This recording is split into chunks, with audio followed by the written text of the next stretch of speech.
So guys, I'm going to talk over my training here and hope that Ada does not bark because she's been in a very barky mood lately. All afternoon, evening, she's been barking. So anyway, you might hear a little bit of a bark and me getting very angry. So here, obviously, I'm taking you through my session that I do on a Friday. That session at the moment is a lower body day. I'm splitting up my training across 3 lower body days. I have 2 more quad emphasis, I would say, or at least my quads can handle much more volume and therefore they look like more quad emphasis style of days. So this is one of my quad emphasis, more so style of days, whereby I start with leg curls. I actually start with my hamstrings first in every single lower. You will have known previously I've split my hamstrings and quads into an AM and PM.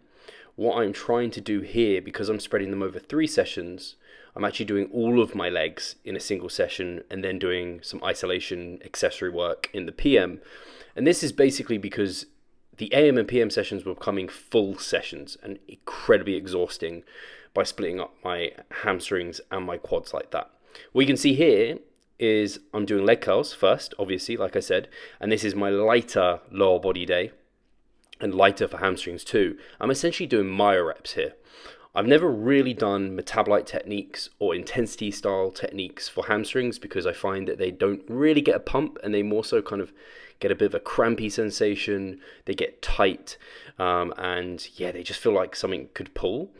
But I'm quite liking doing some higher rep, an initial higher rep set. I think I got something like 23, 24 reps on the first set there.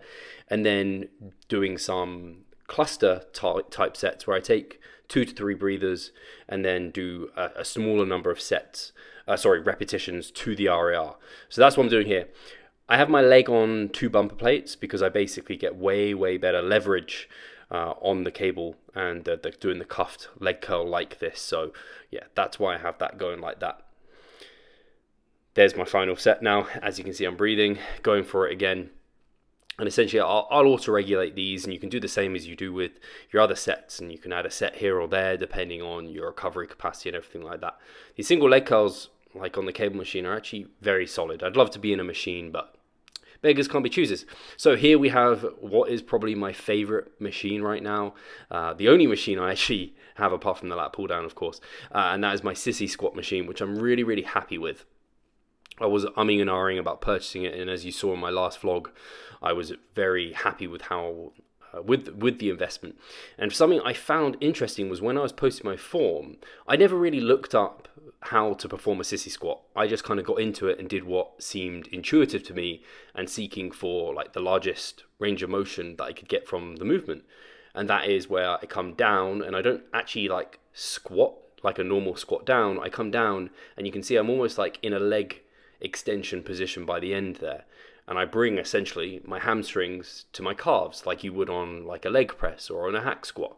So the range of motion on this is big, and I think you could think sissy squats aren't that great if you were just kind of just squatting down a little bit with them and you just don't get that much range of motion. Fresh, I would be lucky to be able to get 20 reps on this fresh, going all the way to failure. I'm getting pretty close to failure, and I think I hit 15 reps this week on this first set.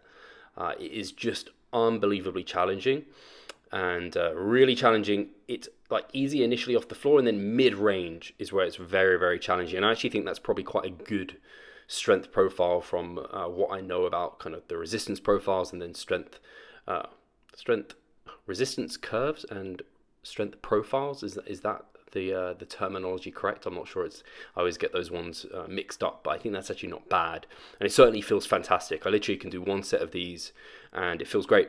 Something you'll notice is I've done 2 isolation movements before doing any compound lifts, and I'm actually pre-fatiguing my quads, which, by the way, don't they look semi-decent here? I've never had very good quads. I don't have the hugest, most sweeping quads, but they're starting to get thick and starting to look pretty decent, so I'm actually quite pleased. So anyway, in this regard, because this is my lighter quad day, and it's kind of a metabolite focused day, as you'll see I will do a metabolite technique for my quads, I pre-fatigue them because what lifts do I have available from home? Most of us are just going to have a barbell, dumbbells, and that means you're probably going to have back squats, maybe front squats if you enjoy those and they work for you. Ada getting in the way there.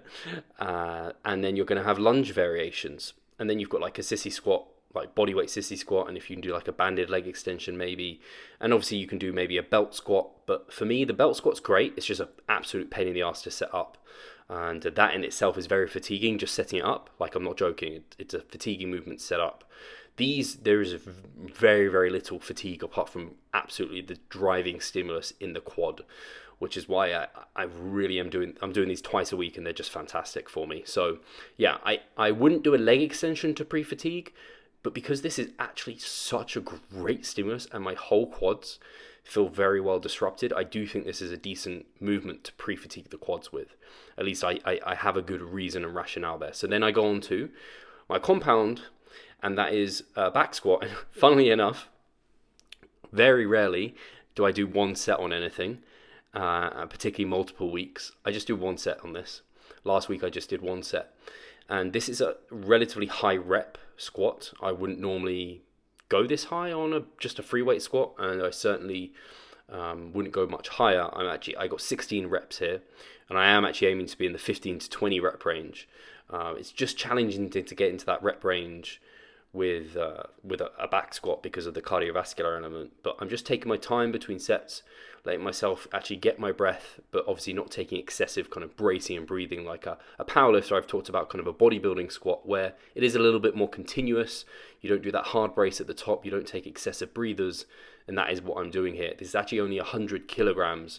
But after having pre-fatigued my quads and doing this higher repetition, these do get very hard, and I get a lot out of just this single set here. And I'm really making sure that I don't add excessive amounts of volume. That is just something that I think is very easy to let happen, and that's what I'm trying to avoid. And I'm pretty happy with how this session went. I think I have one more rep here, and this takes me to about a 3 RAR, and you can definitely see it slowed down, right? That was a clear, distinct slowdown. So this is something I'm doing for my metabolites, for my quads. I love a walking lunge as a metabolite technique. Basically, my reps walking lunge. You do like 15 to like 25 reps total for your legs, not each. And then you rest like 3 to 5 breaths, and then you go again. And that's essentially what I'm doing here, but this isn't a walking lunge because I don't have room to walk. I could actually go out in my corridor. I'd actually thought about it, go out in my corridor and do it there. But if someone came out of their flat or whatever, I was in the way, and it was just awkward because I'm out there like probably topless because it's boiling. And I just have been doing these. So I literally I don't even need my like squat shoes on or anything. I just keep myself in the same place, use that single solo squat wedge. And I'm just doing a myo rep set here. So I think I got like 23, 24 reps on this first set. And I'm holding the 10 plates there. They're nice and comfortable, just leaning against my hips. I could use my dumbbells. I might need to in future because this load might become a bit too little, especially if I'm getting upwards to 30 repetitions. I'd want to increase the load. I could also wear a weighted vest, so you can start seeing like I'm breaking down here. I think that was probably like a 2 RAR. I know it looked like a 0 or 1 RAR, but I probably could have like just stayed a bit more switched on and got that rep. And I'm not worried about it. It's not like massively fatiguing. It's very, very lightweight. I'm going very kind of high repetitions here. So you can see I go again. I think last week I only did one kind of activation set, and then I did one kind of cluster set, and I think I do just 2 here. So I actually increased this session by a couple of sets, I guess, because I did one more set on the sissy squats. So I did 3 sets sissy squat, and then I did like 3 cluster sets, or two cluster sets on here, and that 1 activation set. That was pretty much my quads done. Not a crazy amount of work, and I did I think it was 1 activation set and maybe 2 cluster sets, essentially for the leg curls.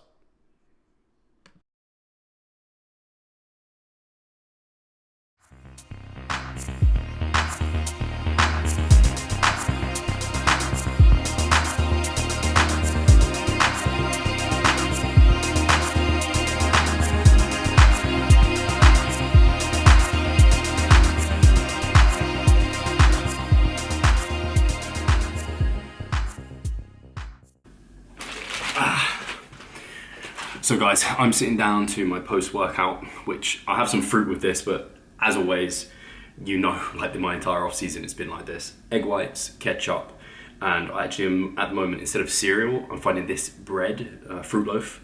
to be easier to get down. Toasted, 4 pieces here, it's like over 500 calories, I don't know the carbohydrates, and then I'll have like some grapes and like an apple or whatever fruit our odd box has.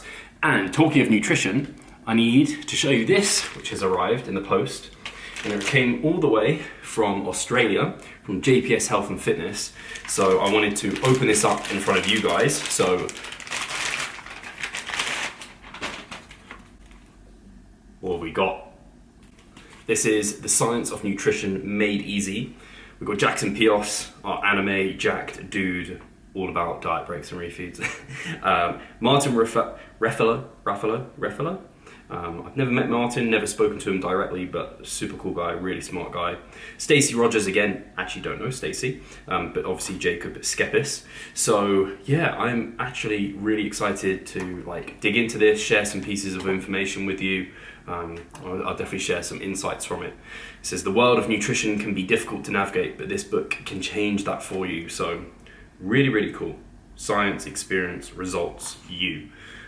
Very cool to have a hard copy, because I like hard copies. I find ebooks really challenging to kind of dig into. So yeah, if you want to pick one up, I'm sure you can get it over on the JPS website or directly message Jackson and Jacob, Martin, Stacey. I'm sure they'd all get in touch, or directly message me and I'm sure I can find you a link very easily. But yeah, I'll definitely dig into that.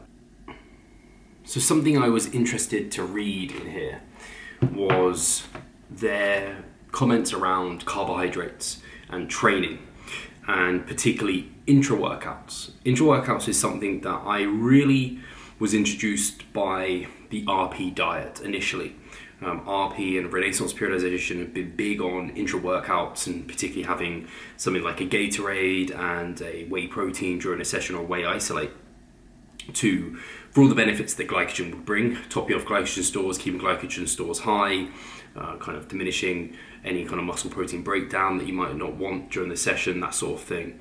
Whereas I think a lot of the evidence-based community seem to be kind of poo-pooing a lot of like nuanced nutrient timing methods. And I can see where they're coming from as well, because oftentimes people talk about the fact that you don't burn that much glycogen in a session, you certainly don't burn that many calories.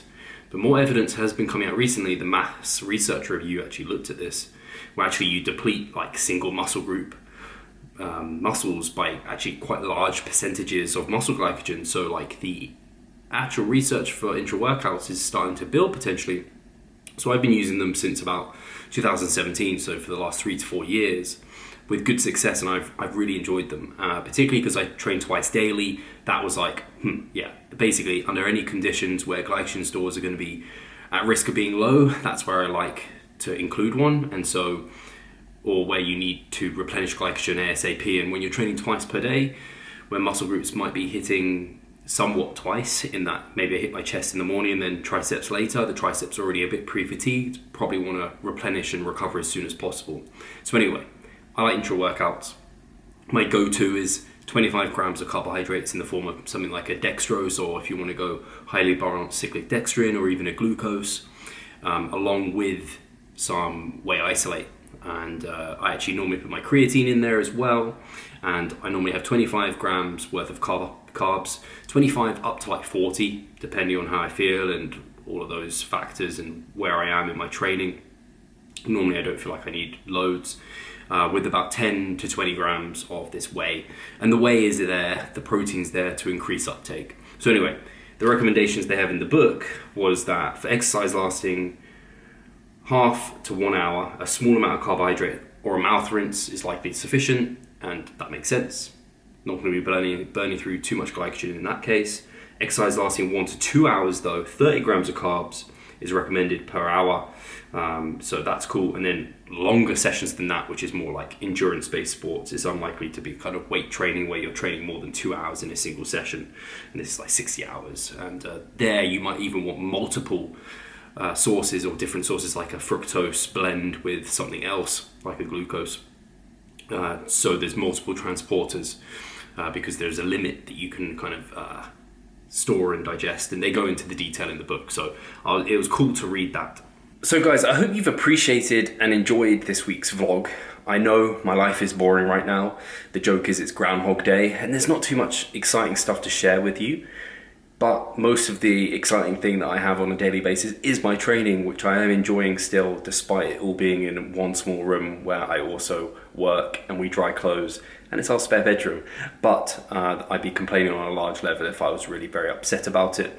But that's really where I am at the moment. Like always, let me know if there's anything you'd particularly like to see, any insights you would like, and I will definitely be sure to try and cover those.